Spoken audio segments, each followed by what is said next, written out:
हाँ, अब ये त्रिशूल का क्या मतलब रहता है? वैसे भी जो हमारी खुकरी है ये वैसे भी एक हिंदुत्व की निशानी है। खुकरी से आप कोई भी जानवर काट सकते हैं, पर खुकरी से आप गाय को नहीं मार सकते या गाय को नहीं छू सकते। बोलते हैं कि कभी भी वो युद्ध के लिए जाते हैं कि उनका एक जुनून होता है कि जब तक वो नहीं बोलेंगे जय माँ काली आया गोरखाली, काफर हुनु भंदा मरनु रामरो, काफर हुनु भंदा मरनु काफर रामरो, हुनु हुनु भंदा मरनु हंदा रामरो। मरनू रामरो। हाँ, किसका इस मतलब? इसका इसका मतलब होता है, देखिए ये नाम भी हमारे सैम मानेकशॉ जी थे, जो जनरल सैम मानेकशॉ जी थे वो उन्होंने दिया था। नमस्कार, आप देख रहे हैं द ललन टॉप। मेरा नाम है कमल। ललन टॉप अपनी चुनावी यात्रा में पहुंचा है देहरादून, और इस दौरान हमें पता चला इस इलाके का, ये डाकरा बाज़ार के नाम से इलाका है देहरादून में, जहां इस गली को खासकर खुकरी गली या लोहारों की गली के नाम से जाना जाता है। हमें लगा था कि ये शॉप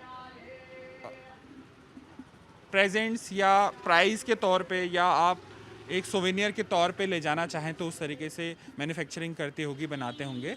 पर दुकान के जो मालिक हैं उनसे बात करके हमें पता चला कि एक्चुअली ये कॉन्ट्रैक्टर हैं इंडियन आर्मी के, और उनके लिए खुकरी जो प्रोवाइड करते हैं एज अ वेपन प्रोवाइड करते हैं उनको। तो चलिए सर से बात करते हैं। इनकी दुकान का नाम है सतीश खुकरी, और जानते हैं क्या है इनकी स्टोरी, कैसे शुरुआत हुई इस दुकान की और किस तरीके से होती है खुकरी की मैन्युफैक्चरिंग। सर आपका नाम? हाँ, मेरा नाम विकास राज थापा है। विकास जी, आप बता रहे थे दुकान काफ़ी पुरानी है, तो कब से शुरुआत हुई इस दुकान की? देखो 1952 से हमारी शुरू हुई है, और जैसे कि हमारे यहाँ तो पहले तो काफ़ी दुकानें थी, मतलब ऑलमोस्ट आप लगा लो, पहले जब हम सुनते थे कि इधर पे लगभग की 19 दुकानें थी।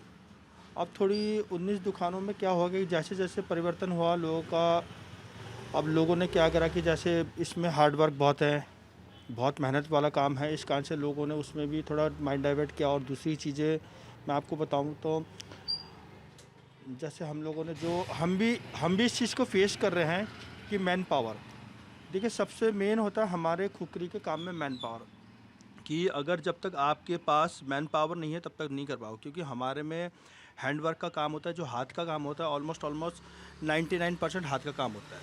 तो एक मैं सवाल पूछना चाहूँगा कि कितने लोग लगते हैं, मतलब आप कह रहे हैं कि बहुत लोग हाथ से काम करते हैं, तो कितने लोग मैन्युफैक्चरिंग का काम करते देखिए हैं? ऐसा होता है कि अभी जो हमारे पास अपने काम करने वाले लगभग, हमारा अगर पूरा काम ही वो करके जाए तो लगभग हमारे पास भी लगभग 25 से ऊपर लोग हैं। तो 25 से ऊपर लोगों में भी क्या होता है कि जो हमारा लोहार होगा, इसमें भी प्रोसेस होता है। लोहार का प्रोसेस अलग है, पॉलिश का प्रोसेस अलग है, हैंडल का प्रोसेस अलग है, हैमरिंग का प्रोसेस अलग है, मतलब काफ़ी चीज़ें होती हैं जो मैं आपको दिखा भी दूंगा, भी बता भी दूंगा कैसे करने का। पर ये है कि कहने का मतलब है, खुकरी अगर आप ये सोचते हैं कि मशीन मेड है तो खुकरी मशीन मेड नहीं होता, खुकरी पूरा 100% हैंडमेड खुकरी होती है। अगर आप मुझे बता रहे थे कि आप इंडियन आर्मी की डिफरेंट रेजिमेंट्स और बटालियंस के लिए ये डिलीवर करते हैं, और इंडियन आर्मी का इंसिग्निया भी है ये, और नेपाल से इसका खास रिश्ता है, नेपाली आर्मी नेपाल का नेशनल वेपन ये है। तो आप मुझे पहले बता रहे थे कि आप शायद आपके पुरखे नेपाल से आए भारत, और आज़ादी से पहले जो आर्मी थी इंडिया की, ये जो ब्रिटिश आर्मी में गोरखा रेजिमेंट तब भी हुआ करती थी। तो आप मुझे थोड़ा बता सकते हैं कि इस दुकान की शुरुआत कैसे हुई, कॉन्सेप्ट कैसे शुरू हुआ आपके, आप लोगों ने किस तरीके से सोचा कि हम ये काम करेंगे, और इसकी मांग कितनी थी तब?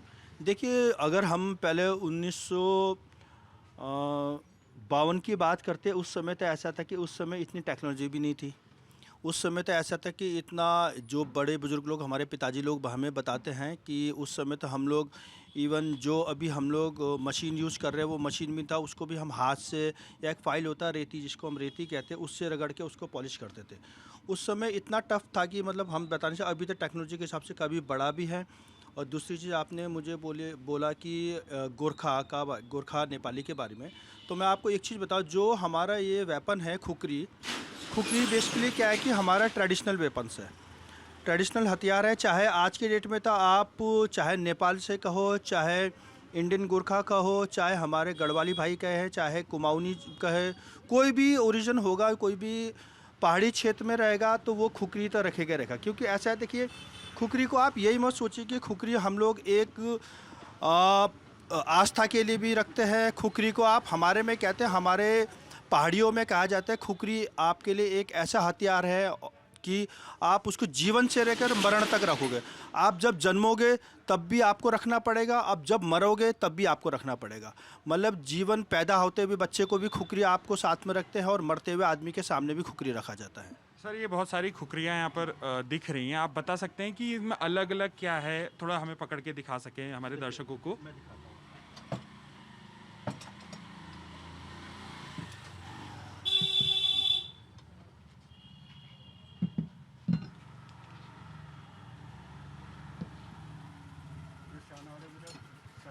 देखिए इन खुकरियों को मैं आपको बताता हूँ, ज़्यादा करके इंडियन आर्मी में जो भी गोरखा राइफल होगा, आजकल गढ़वाल भी हो गए, कुमाऊँ भी थोड़ी बहुत यूनिट लेती हैं।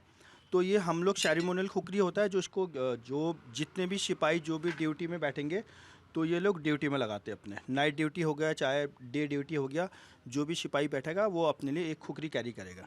अब दूसरी चीज़ आती है आपकी यूज़ करने वाली खुकरी। इनमें सबसे जो हमारा ट्रेडिशनल खुकरी होता है, जो हम लोग बोलते हैं कि गोरखा खुकरी बोला जाता है, इसको बोलते हैं हम सुरूपाती खुकरी।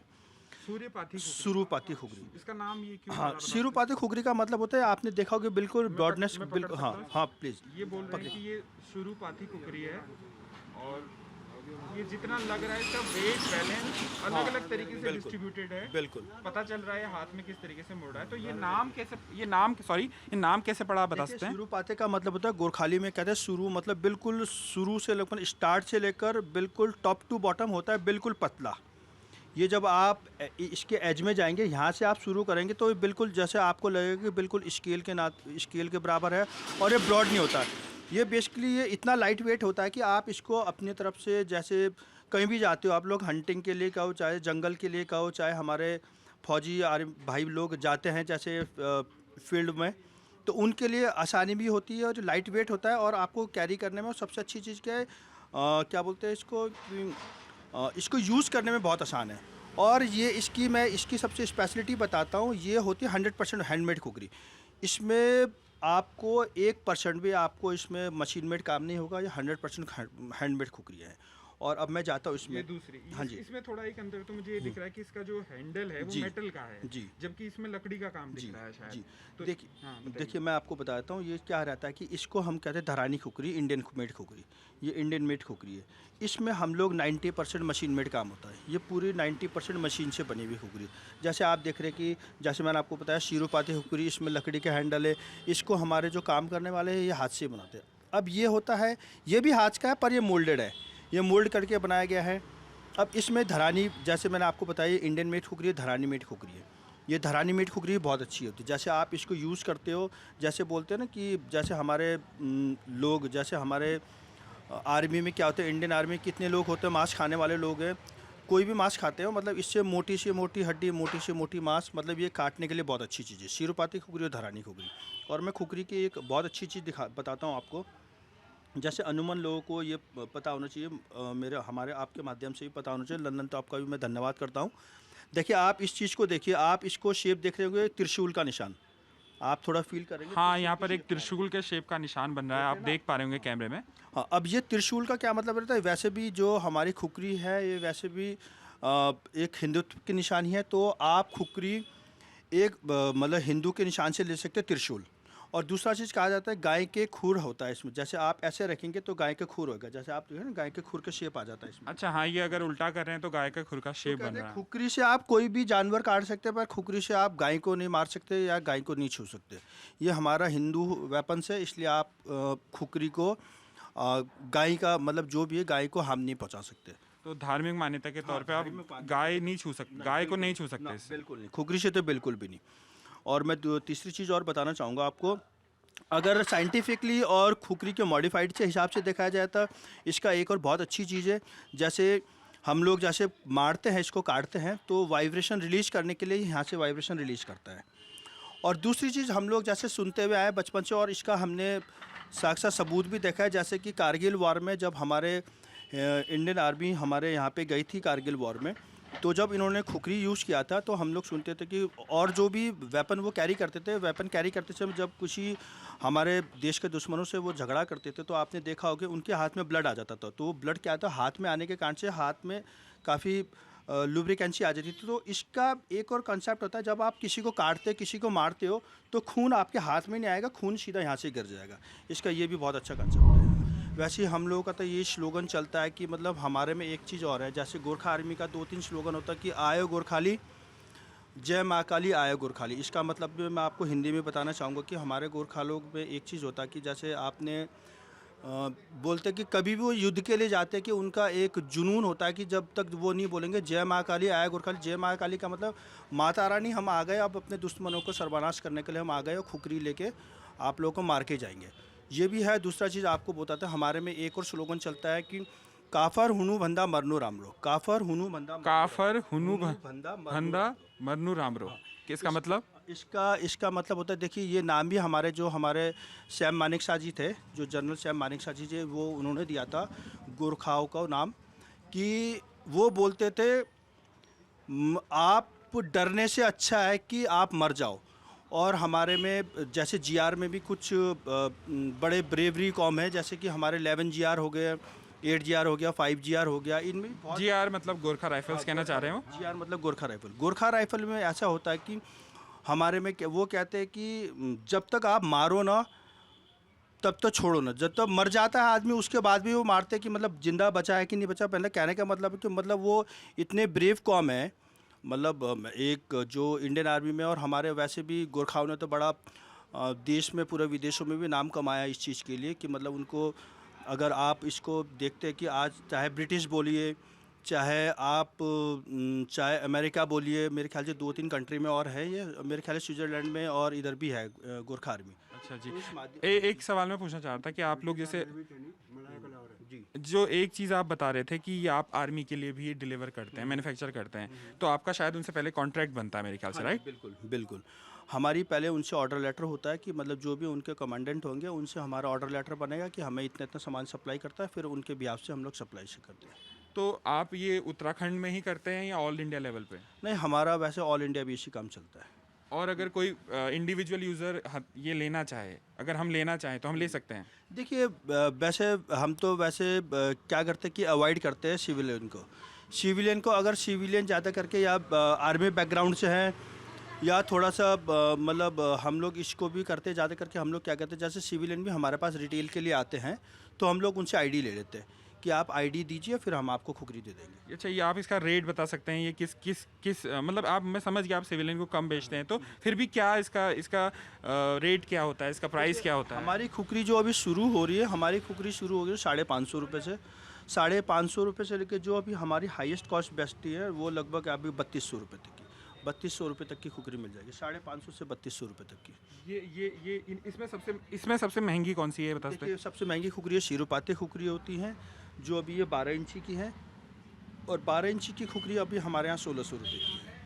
1600 रुपये की आप बता रहे हैं। और एक सवाल ये कि हम लोगों को ये स्टोरी पता चली तो वी आर वेरी, मतलब हमें बहुत इंट्रीग महसूस हुआ कि देहरादून में एक इतना बड़ा निशान है ये, इतनी इसके पीछे किंवदंतियाँ, कहानियाँ, वॉर स्टोरीज़। अभी जो अक्षय कुमार स्टोरी करने वाले हैं उसमें स्टोरी ये है कि खुकरी से उन्होंने अपना पैर काट दिया था 71 के वॉर में, तो वो स्टोरी है। तो ये बहुत लेजेंडरी स्टोरीज़ हैं और इस वेपन का इस तरीके से बहुत महत्व है और इसके साथ एक इमोशन भी जुड़ा हुआ है। खासकर अगर आप उत्तराखंड, देहरादून, जो यहाँ का पुराना आर्मी बैकग्राउंड रहा है, यहाँ हर जगह रेजिमेंट, अलग अलग स्टेट्स में, अलग अलग डिस्ट्रिक्ट्स में आपको रेजिमेंट मिलेंगी। तो इस तरीके से ये मेरा भी क्वेश्चन रहता है कि ये एक हिस्टोरिकल विरासत भी है। तो अगर आप ये बोल रहे थे कि दुकानें पहले बहुत थी, मैन्युफैक्चरिंग बहुत हुआ करती थी, अब धीरे धीरे बंद हो गई है, तो सरकार की तरफ से आपको कभी कोई मिलने आया, कभी आपको कोई हेल्प महसूस हुई, या आपको लगता है कि सरकार से आपको हेल्प चाहिए, ऐसी कोई चीज़? क्योंकि चुनाव का माहौल है तो इस टाइम पे राजनीति उस तरीके से भी चलती है कि लोगों को क्या मदद चाहिए, तो आपको महसूस हुआ ऐसा कुछ? हाँ, ये आपने बहुत अच्छा सवाल पूछा है कि वो महसूस नहीं होता। देखिए हम लोग तो देखिए जैसे कि अब हम इस चीज़ का बड़ा फेस कर रहे हैं। पहले तो हम लोग क्या करते हैं, जो हमारा काम करने वाला जगह है वो हम लोग के घर के सामने एक छोटा सा पार्ट है जिसमें कि हम लोग काम करते हैं। अब गवर्नमेंट की तरफ से भी एक चीज़ है कि आप एक जो भी इंडस्ट्रियल एरिया में अपनी फैक्ट्री डालेंगे। अब इंडस्ट्रियल एरिया अगर आप जाते एक इंडस्ट्रियल एरिया में फैक्ट्री डालने के लिए, अब वो कहते हैं कि लगभग आपको 250 से 400 गज के कम से कम आपको इंडस्ट्रियल एरिया के लिए एक पैसिफिक एरिया चाहिए। अब उस चीज़ के लिए इंडस्ट्रियल एरिया के लिए डालने के लिए आप ज़मीन लेने के लिए पहले तो इतने पैसे चाहिए, और आप फैक्ट्री सेटअप करने के लिए इतने पैसे चाहिए। इससे अच्छा था हम उस चीज़ के लिए आपको बोलेंगे कि जो हमारा चलना है आप उस चीज़ को चलने दीजिए। और रही पॉल्यूशन की बात, पॉल्यूशन तो ओवरऑल हम लोग का जीरो हो ही गया है, क्योंकि पहले हम लोग क्या कहते हैं ट्रेडिशनल, जैसे आप ये देखो तो आपके उसमें एक पॉल्यूशन की समस्या हुआ करती थी इसकी मैन्युफैक्चरिंग में, पहले क्यों? मैं आपको बताऊं, जैसे कि आप ये देख रहे होंगे ये भैंस का सिंग होता है, ये बफेलो हॉर्न है। ये बफेलो हॉर्न से बना हुआ है। बफेलो हॉर्न है, ठीक है ना। अब हम लोग का बंद हो गया है। अब पहले क्या होता था, बफेलो हॉर्न होता था, अब ये हमने बंद कर दिया। इसमें पोल्यूशन बहुत होता था, क्योंकि इसमें जब हम लोग इसमें गर्म करके डालते थे कुछ लिक्विड, तो उससे मतलब धुआं स्मोक काफ़ी ज़्यादा होता था। अब ये हमने पूरा प्योर लकड़ी का कर दिया, जैसे हम लोग शीशम यूज़ करते हैं। अब इसमें पोल्यूशन का कोई मतलब ही नहीं है कि मतलब कोई बोले कि मतलब इंडस्ट्रियल एरिया में पॉल्यूशन करो, या आप जिस एरिया में रह रहे हो उसमें पॉल्यूशन मत करो। वैसे अभी तो है ही नहीं, अब तो 0% हो गया। इवन मैं तो वैसे भी एनवायरमेंटल लवर आदमी हूँ बहुत ज़्यादा, और मैं तो इवन पॉलीथीन भी यूज़ नहीं करता हूँ। और इवन जैसे आप कहते हो कि मैं तो इस चीज़ को बड़ा वो चीज़ देखता हूँ कि कुछ चीज़ वेस्टेज भी ना हो, कुछ चीज़ ये भी ना, इस चीज़ के माध्यम से बड़ा वो भी रहता है कि मेरा तो दिमाग में वैसे भी ये चलता है कि पोल्यूशन के हिसाब से मैं तो बहुत चाहता हूँ कि मतलब कमी रहे और सही रहे। ये आप एक मुझे कवर जैसे दिख रहे हैं इसके कवर, तो ये एक कवर में रहता होगा चूंकि ये बहुत तेज वेपन है। तो ये आप इसका आप लोग देख सकते हैं कि ये इसके कवर हैं। ये इसके बगल में एक ये बना हुआ है। अच्छा, ये आपके उसमें बकल में लगता होगा, बेल्ट में लगता होगा। निकाल के देना इसको। इसके अलावा एक ये दूसरे टाइप का भी दिखा रहे हैं जो शायद मेरे ख्याल से मोर यूजेबल है। ये combat का शायद cover रहते देना। शो के लिए, चाहे शायद मेरे ख्याल से शादी बारात पूजा में ये जा। मैं आपको बताता हूँ, ये देखिए, ये बेसिकली क्या है, ये सेरेमोनियल खुकरी है। आजकल तो ये खुकरी का ट्रेंड आजकल तो ऐसा हो गया कि अब आप ये मत लगाइए कि खुकरी अब गोरखा राइफल ही ले जाएगी। अब खुकरी तो एक ऐसा ट्रेडिशन हो गया है कि मैं तो बोलता हूँ ये उत्तराखंड के लिए भी एक इतना गर्व का बात हो गया है कि अगर आज के डेट में आप कोई भी डेलीकेसी बोले, चाहे आप कोई पॉलिटिकली बोले, चाहे आप कोई भी ऑफिशियली बोले, तो आज के डेट में उत्तराखंड का एक बोलते थे ना, पहले टाइम में हम सुनते थे उत्तराखंड का सबसे फेमस चीज़ होता था बासमती चावल। हाँ, देहरादून का भी बासमती चावल बहुत फेमस रहा है। उत्तराखंड का, मैं देहरादून का सबसे फेमस होता था बासमती चावल। आज के डेट में अगर आप मार्केट रीड करेंगे उत्तराखंड में, जैसे एंट्री होंगे देहरादून में एंट्री होंगे, तो आपका सबसे फेमस चीज़ क्या है जी? हाँ जी, सबसे फेमस चीज़ है खुकरी। तो आपको एज एन गिफ्ट भी, एज एन रिवार्ड भी, एज एन रिगार्ड भी यही चीज़ दिया जाता है, खुकरी। और ये दो अलग टाइप के हैं, तो ये किस किस यूज़ के आते हैं आप बता सकते हैं? देखिए मैं बताता हूँ, ये जैसे मैंने आपको बताया कि हमारे जो जितने भी हमारे इंडियन आर्मी के जवान हैं, ये लोग 2 टाइप की खुकरी यूज़ करते हैं। जैसे कहते हैं कि डे ड्यूटी में ये काला वाला यूज़ करेंगे, और नाइट ड्यूटी में कैमफ्लाइज यूज़ करेंगे। और इस चीज़ में एक कैमफ्लाइज का मतलब है कि कॉम्बैट का कवर, जो आर्मी कलर का कपड़ा होता है उसी को कैमफ्लाइज कहते हैं। अब ये कैमफ्लाइज का भी ये लोग नाइट ड्यूटी में इसलिए यूज़ करते हैं, डे ड्यूटी में जब ये फील्ड में जाते हैं तो ये इसलिए यूज़ करते हैं क्योंकि कैमफ्लाइज होना पड़ता है। जब अपनी बॉडी का भी कैमफ्लाइज करते हैं तो खुकरी को भी कैमफ्लाइज करके ले जाते हैं लोग। जी।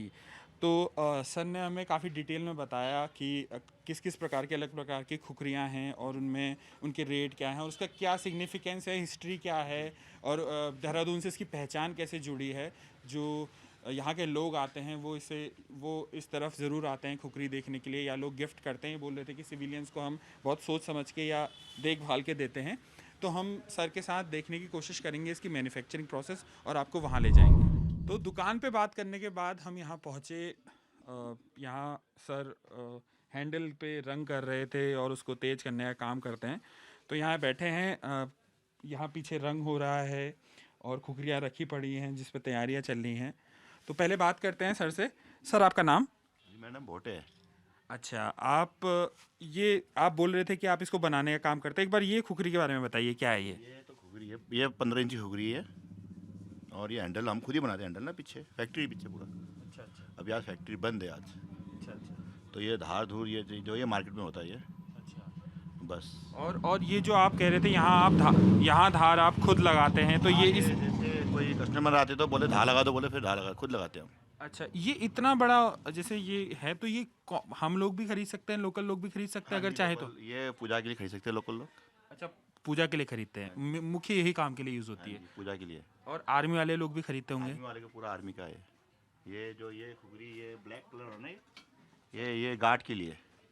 किस चीज़ के लिए कहा? ये गार्ड, आर्मी में जो गार्ड चलते हैं 26 जनवरी में जो परेड होते हैं, जो कसम परेड होते हैं सेंटरों में, जैसे हो गया आपके लखनऊ, बनारस, शिलोंग, सब यहीं से जाता है? सब यहीं से जाते हैं। ये उसके लिए, ये ट्रेनिंग के लिए ना। अच्छा, तो ये आर्मी के लिए तो मुख्य औजार है ही, आप कह रहे हो पूजा आदि के लिए, शादी आदि में भी उपयोग होती शादी है? में दूसरे वाले होते हैं, शादी में तो ये वाले होते हैं। शादी में ये कवर इनके ये होते हैं। अच्छा, तो कवर के लिए शादी में शुभ मानते होंगे मेरे ख्याल से। शादी में यही कवर के लिए। तो सर यहाँ पर आप जैसे इसका हैंडल फिक्स करते हैं, तो ये हैंडल भी आप यहीं फिक्स करते हैं या फैक्ट्री से फिक्स होके आता है? आप हम खुद बनाते हैं, खुद फिक्स करते हैं। अच्छा, और ये तेज कैसे करते हैं, आप दिखा सकते हैं हमको? तेज तो मशीन में होंगे। अगर दिखा सके आप हमें। अच्छा, इसमें धार तेज करेंगे।